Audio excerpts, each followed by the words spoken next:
Okay, my name is Farai. Every day I want to go home, on almost every day. But it's not easy, just because of high rate of unemployment here.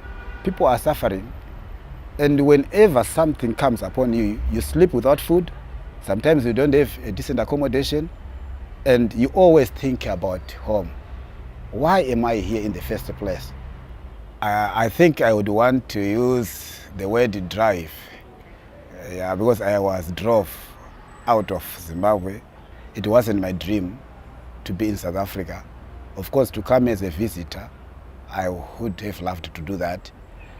But the way I came, it wasn't really good to me. I was serving the ZANU-PF party. Some guys from the opposition party realized the potential that I had, and I was also interested very much in the opposition party. So for me to move smartly or cleanly from the ruling party to the opposition, it wasn't easy. There was a struggle there. So I operated, I think, for 3 years, serving the two parties. But I was not honest to the other party. 2006 was the year that things went bad.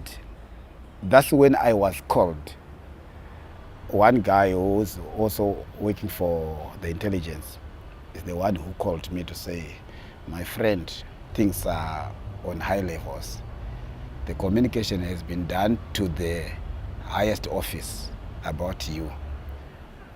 And the guys came to my place, and I also had taught my wife, even now, if I go back home, I'm not one person, if you knock at my door, I don't open the door myself.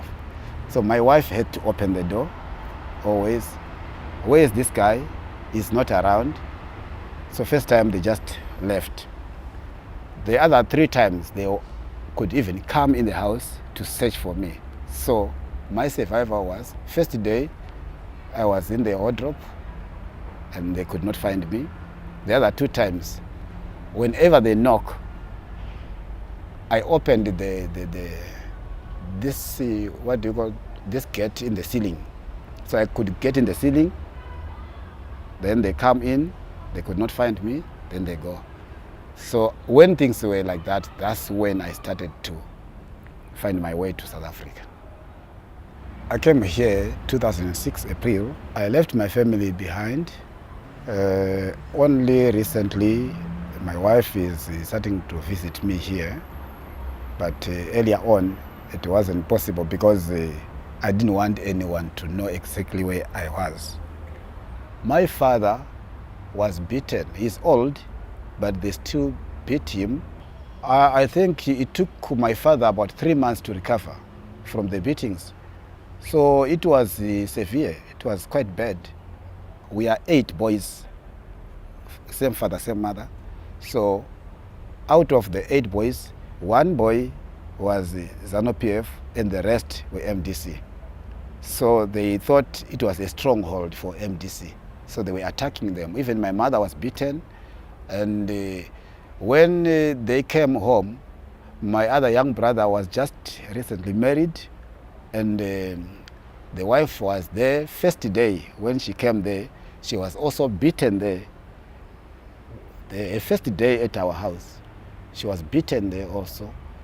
So I have many relatives who were beaten. It's not easy to just stay away from the family, which in actual fact is my responsibility. Due to certain circumstances, I could not maintain that. I could not be with the family. I could not father my own children.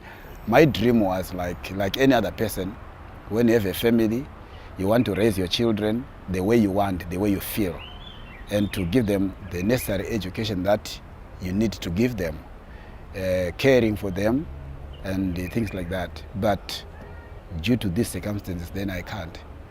Now, as I'm seated here, I think my children, because they were young when I left them, The oldest now is, I think, 9 years.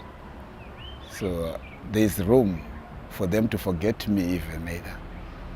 Even sometimes when they can talk to me over the phone, but that's not good enough. You see.